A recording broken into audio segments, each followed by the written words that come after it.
La primera experiencia paranormal que marcó mi vida ocurrió cuando yo era apenas una niña. Nunca antes había visto nada extraño. Jamás había sentido miedo por algo que no pudiera explicar. Hasta que llegó esa muñeca. Era una de esas muñecas antiguas, de las que abren y cierran los ojos, dependiendo de si las acuestas o las levantas. Yo tenía alrededor de 8 años.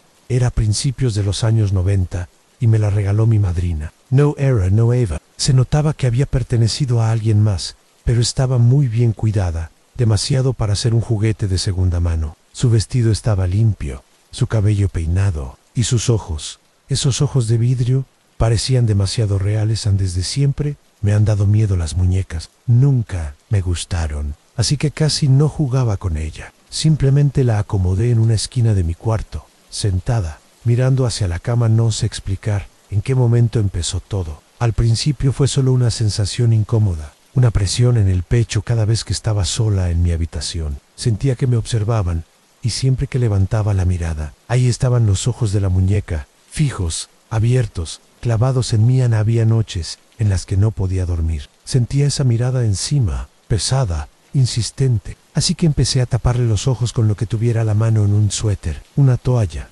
cualquier cosa que evitara que me viera. Aún así, el miedo no desaparecía. Una mañana desperté lentamente. Estaba medio dormida, medio despierta. Cuando lo vi, no sé si pueda llamarlo una persona. Tenía forma humana, sí, pero no era completamente sólido. Era la silueta de un hombre, transparente, como una sombra mal definida. Solo se le veía la mitad del cuerpo, de la cintura hacia arriba. Nook se deslizaba, muy despacio, como flotando. Venía desde la esquina donde estaba la muñeca. Yo me quedé paralizada, incapaz de moverme, incapaz de gritar. Aquella cosa pasó junto a mi cama, tan cerca que sentí un frío extraño recorrerme el cuerpo, y sin detenerse, se metió directamente en la pared, como si no existiera. Cuando por fin reaccioné, estaba temblando. Me convencí a mí misma de que había sido una pesadilla. Tenía sentido, acababa de despertar. Nunca antes había vivido algo así. Tenía que haber sido un sueño. Pero desde ese día, ya no pude quedarme sola en mi cuarto. El miedo era constante. Empecé a cubrir completamente a la muñeca, no solo los ojos, también la cabeza. No quería verla, no quería sentirla. Unos días después, estaba limpiando mi habitación, acomodando ropa. Mi mamá odiaba ver a la muñeca tapada, así que sin decirme nada, le había quitado lo que la cubría. Yo estaba de espaldas, concentrada, cuando sentí algo que jamás olvidaré. Alguien estaba detrás de mí. No fue una sensación vaga, lo sentí claramente. Mi piel se erizó. Me giré lentamente, y ahí estaba. Era el mismo hombre. Esta vez podía verlo completo. Tenía pies, piernas, cuerpo entero, aunque seguía siendo transparente. Parecía joven, pero su mirada estaba perdida, vacía, como si no supiera dónde estaba. Caminaba muy despacio, con un movimiento antinatural. Pasó justo detrás de mí. No tuve tiempo de reaccionar. No grité. No corrí. Me quedé en shock, mientras aquella figura volvía a atravesar la pared, desapareciendo como si nunca hubiera estado ahí. Entonces, sí grité. Salí corriendo del cuarto, llamando a mi mamá, llorando, sin poder explicar nada. Después de eso, mi memoria se vuelve borrosa. No recuerdo qué me dijo, ni si volvió conmigo a la habitación. Solo recuerdo el terror. Le conté todo a mi abuelita. A ella siempre le interesaron estos temas. Me escuchó en silencio y cuando terminé, me dijo algo que me heló la sangre, que esa muñeca tenía algo, y que si quería que todo terminara, debía deshacerme de ella, regalarla. No sé cómo lo supo. No, yo era una niña, y no lo dudé ni un segundo. La regalé. Desde ese día, todo terminó. No volví a ver nada extraño. Nunca más sentí que me observaran. Mi cuarto volvió a sentirse normal. Jamás volví a tener una muñeca de ese tipo. Estoy convencida de que algo venía con ella. Y así, como llegó, se fue cuando la muñeca se fue. Soy originaria de San Luis Potosí. Vivo en la capital. Esta experiencia ocurrió mientras estudiaba la universidad. Algo que hasta el día de hoy recuerdo con una sensación muy incómoda. De esas que no se te quitan jamás.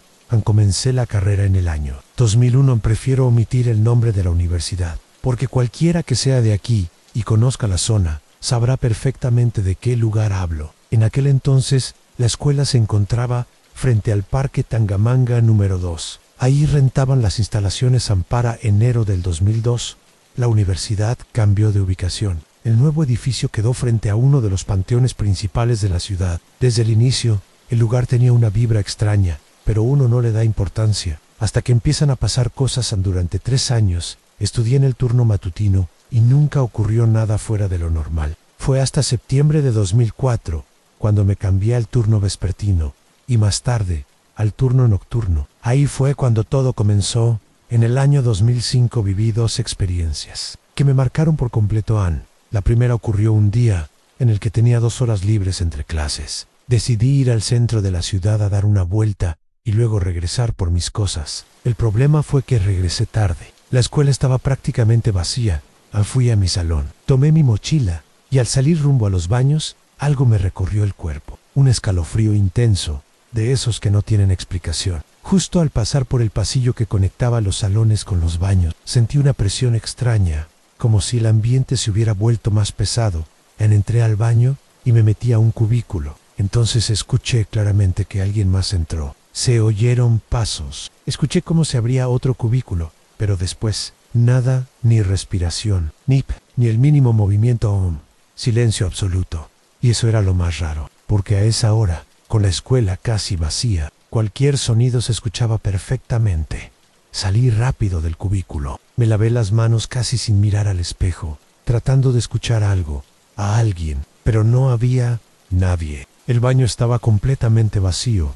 Salí de ahí con el corazón acelerado y me fui directo a la caseta de vigilancia. Conocí al policía, así que le conté lo que me había pasado. Él me miró serio y me confirmó algo que me dejó helada. Me dijo que eso era muy común, que en los baños, tanto los de arriba como los de abajo, pasaban cosas extrañas, que incluso a él, durante sus rondines nocturnos, le habían abierto la puerta del baño de hombres sin que hubiera nadie, y que varios estudiantes ya habían reportado situaciones similares. A la segunda experiencia fue aún peor. Esa noche salí tarde de clases. Para regresar a casa tenía 2 opciones: para tomar el camión, encaminar media calle más y tomarlo del lado seguro, o esperarlo del lado del panteón, donde casi nadie se paraba por precaución. Decidí ir al lado del panteón. Al llegar, me di cuenta de que no traía mi cartera ni mis boletos. Eran entre las 9 y 9:30 de la noche, y ninguno de los 2 camiones pasaba.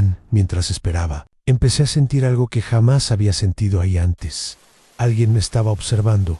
No era imaginación, era esa sensación clara, directa, que viene desde el estómago. Era que esa mirada venía desde adentro del panteón. El miedo me ganó. Crucé la avenida y regresé a la universidad para quedarme cerca del policía. Quería sentirme segura, pero antes de llegar a la caseta, me dieron unas ganas terribles de ir al baño. Pensé que estaba exagerando, que me estaba sugestionando. Así que fui. Mientras caminaba por el pasillo, sentía claramente que algo me seguía. Cada paso que daba, sentía que alguien caminaba detrás de mí. Cuando salí del baño, lo vi al fondo del pasillo, justo donde estaba una reja. Había una persona parada. No pude distinguir si era hombre o mujer. Solo estaba ahí, observando. No lo pensé 2 veces. Salí caminando rápido, casi corriendo, con el corazón a punto de salirse del pecho. Justo en ese momento, mi mamá me llamó por teléfono. Le pedí que fueran por mí. Nunca antes había hecho algo así. Me dijeron que sí. Regresé a la caseta con el policía y le conté lo que acababa de ver. Él me miró con seriedad y me dijo algo que nunca olvidaré: cuídese mucho, sobre todo a estas horas. Oiga, ¿usted ha visto una cruz pintada en el estacionamiento? Le dije que sí, que la recordaba perfectamente. Entonces, me contó que cuando estaban construyendo la universidad, un albañil había muerto en ese mismo lugar, justo donde estaba la cruz, y que desde entonces se escuchaban, se sentían y se veían cosas extrañas, y que el panteón frente a la escuela solo hacía que todo fuera peor. Me pidió que me quedara ahí, con él hasta que llegaran por mí. Desde ese día, nunca volví a sentirme tranquila en esa universidad durante la noche. Esas fueron mis experiencias ahí, y si alguien de San Luis Potosí escucha esto, quizá pueda confirmar que ese lugar nunca estuvo solo. Soy originario del estado de Chihuahua. Esto que voy a contar ocurrió cuando yo todavía era joven, y aunque han pasado muchos años, hay noches en las que ese recuerdo vuelve con una claridad espantosa, como si hubiera ocurrido ayer. Vivía en una zona rural, rodeada de campos abiertos y caminos de terracería. En Istimpo era común caminar largas distancias de noche. No había miedo, o al menos eso creíamos. Una noche regresaba solo a casa. Eran ya varias horas después de que el sol se había ocultado. El campo estaba completamente a oscuras, apenas iluminado por la luz pálida de la luna. El viento movía la hierba seca y el silencio era tan profundo que podía escuchar mis propios pasos.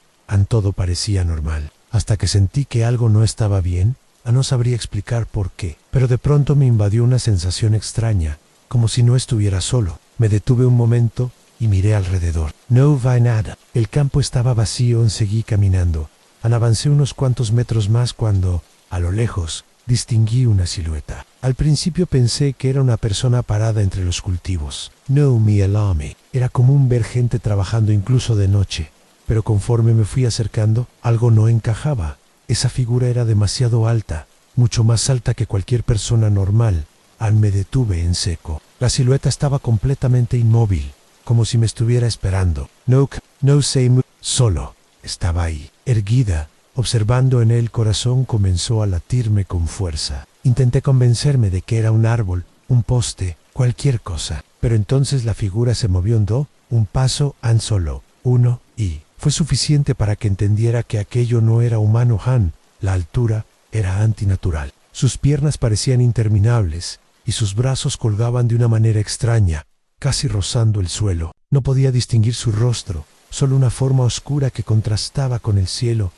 Quise correr, pero el miedo me paralizó. La cosa dio otro paso hacia mí. En ese momento sentí un terror puro, primitivo, un miedo que no se piensa, solo cesante. Logré reaccionar y empecé a correr sin mirar atrás, con el pecho ardiendo y la respiración descontrolada. Mientras corría, escuchaba cómo algo avanzaba detrás de mí. No corría, caminaba, pero cada paso que daba se escuchaba pesado, como si la tierra misma se quejara bajo su peso. Sabía que si volteaba, perdería el control por completo.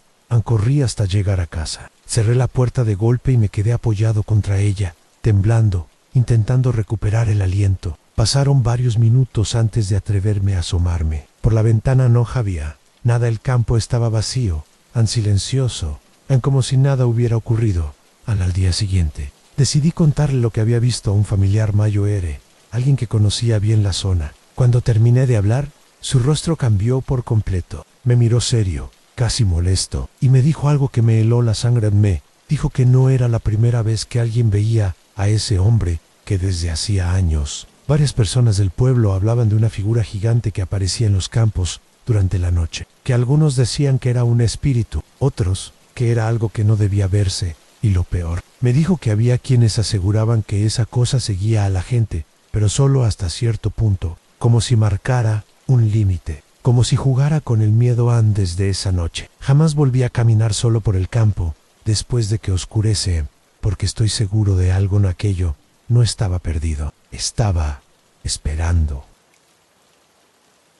Esta experiencia ocurrió cuando me encontraba realizando una misión religiosa en Brasil. Éramos varios jóvenes, todos con la misma intención: ayudar, predicar y vivir una experiencia espiritual que, en teoría, nos acercaría más a la fe. Jamás imaginé que terminaría enfrentándome a algo que aún hoy me cuesta explicar.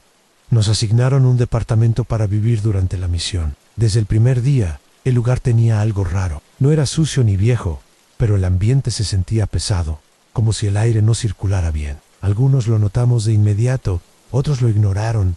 Al principio fueron cosas pequeñas, detalles fáciles de pasar por alto en objetos que no recordábamos haber movido, puertas que aparecían entreabiertas, ruidos leves durante la madrugada, nada grave, hasta que dejaron de ser coincidencias. Dormíamos en literas. Una noche, mientras intentaba conciliar el sueño, escuché claramente pasos dentro del departamento. Pensé que alguno de mis compañeros se había levantado, así que no le di importancia. Pero los pasos no se detenían, iban de un lado a otro, lentos, pesados, como si alguien caminara arrastrando los pies. Me incorporé un poco para mirar, y no vi a nadie. Los pasos continuaron varios minutos más, hasta que de pronto, silencio absoluto. A la mañana siguiente pregunté si alguien había estado despierto esa noche. Todos me dijeron que no. Nadie había salido de su cama en las noches siguientes. Los ruidos regresaron. Esta vez eran más claros, golpes secos en las paredes, como si alguien tocara desde adentro, no desde otro departamento, desde el mismo lugar donde estábamos nosotros. Una madrugada, uno de mis compañeros se levantó gritando. Decía que algo se había sentado sobre su pecho, que no podía moverse ni respirar, que había sentido una presencia encima de él. Mirándolo, pensamos que había sido una parálisis del sueño. Eso nos repetimos, para tranquilizarnos. Pero el departamento no nos dejó seguir negándolo a otra noche. Mientras orábamos juntos antes de dormir, escuchamos como una puerta se cerró de golpe en la habitación contigua. Fuimos a revisar. Todas las puertas estaban cerradas, excepto una, que estaba completamente abierta, y esa puerta daba a un cuarto que nadie usaba. Empezamos a sentir miedo. Ya no queríamos quedarnos solos. Dormíamos con las luces encendidas. El ambiente se volvía más pesado conforme avanzaban los días, como si algo se fortaleciera con nuestra presencia. La peor experiencia ocurrió casi al final de la misión en esa noche. Me desperté con la sensación de que alguien estaba parado junto a mi cama. Abrí los ojos lentamente y vi una sombra oscura, alta, completamente inmóvil. No tenía forma definida, pero sabía que me estaba observando. Quise gritar. Quise moverme. No pude, sentir un frío intenso recorriéndome el cuerpo. La sombra no se movía, pero su presencia era aplastante. Cerré los ojos con fuerza y empecé a rezar en mi mente. No sé cuánto tiempo pasó cuando por fin pude moverme. La sombra ya no estaba. Me senté en la cama, empapado en sudor. Varios de mis compañeros también estaban despiertos. Algunos lloraban, otros rezaban en voz alta. Todos habíamos sentido algo esa noche. Al día siguiente, hablamos con un líder de la misión. Nos escuchó con atención y sin sorpresa alguna. Nos dijo algo que terminó de quebrarnos. A ese departamento ya había sido ocupado antes, y otros misioneros también se habían quejado de lo mismo. Presencias en sombras, ataques nocturnos. Algunos incluso pidieron ser cambiados de lugar. Rezamos, bendijimos el departamento, y aún así, la sensación nunca desapareció por completo. Cuando finalmente dejamos ese lugar, sentí un alivio inmediato, como si algo se hubiera quedado atrás. Observándonos partir hasta hoy, sigo convencido de una cosa: no todas las presencias se van con oraciones. Algunas simplemente esperan al siguiente inquilino. Esta historia ocurrió en el estado de Colima. No se trata de una aparición clásica ni de ruidos extraños en la noche. Es algo peor, porque involucra a alguien que amábamos. Anzus era nuestro gato. No era solo una mascota, era parte de la familia. Siempre estaba con nosotros, dormía dentro de la casa y jamás se alejaba. Conocía perfectamente su nombre y respondía cuando lo llamábamos. Una noche, Zuz salió y no volvió. Lo buscamos durante días. Preguntamos a los vecinos, recorrimos la colonia, revisamos calles y patios. Nadan con el paso del tiempo. Tuvimos que aceptar lo inevitable. Zuz se había ido para siempre. El duelo fue difícil, sobre todo para mí. Había noches en las que juraba escuchar sus pasos, ese sonido tan particular que hacía al caminar. Pero me decía que era mi mente, que era la costumbre, hasta que dejó de ser solo un sonido. En una madrugada, desperté sobresaltada. Sentí claramente algo saltar sobre la cama. El colchón se hundió levemente, justo como lo hacía Zuz cuando se acomodaba a mis pies. Abrí los ojos y no había nada. Pensé que estaba soñando. Me di la vuelta y traté de dormir. Pero entonces sentí un peso cálido, una presencia real, acompañada de un ronroneo bajo, inconfundible en Zuz. Lo sentía, pero no podía verlo. El miedo se mezcló con una tristeza profunda. No quise moverme, no quise encender la luz. Me quedé ahí, paralizada, hasta que esa sensación desapareció lentamente. Los días siguientes, las cosas empeoraron. En la madrugada, se escuchaban pasos pequeños recorriendo la casa. Objetos ligeros caían del buró. La puerta de mi habitación aparecía abierta. Aunque la había cerrado antes de dormir. Mi madre también empezó a notar cosas. Me preguntó varias veces si había metido otro gato a la casa. Le dije que no. En una noche, ambos escuchamos claramente un maullido proveniente del pasillo. No fue un ruido vago, fue un maullido claro, fuerte. Tristan. Nos miramos en silencio. No había ningún gato en la casa. Lo más perturbador ocurrió semanas después. Estaba sola en mi cuarto, sentada en la cama, cuando vi una sombra pequeña cruzar rápidamente por debajo del escritorio. Me levanté de inmediato, encendí la luz. Nada, pero, al mirar al suelo, vi algo que me heló la sangre anguela de patas a marcas pequeñas, como si alguien hubiera caminado sobre el piso recién limpiado. Las huellas iban desde la puerta hasta mi cama. No regressiven. Solo llegaban ahí desde ese día. Las manifestaciones comenzaron a disminuir, pero jamás desaparecieron del todo. De vez en cuando, sigo sintiendo ese peso ligero en la cama, ese calor familiar. Quiero pensar que Zeus volvió porque no sabía cómo irse o quizá nunca. Say few.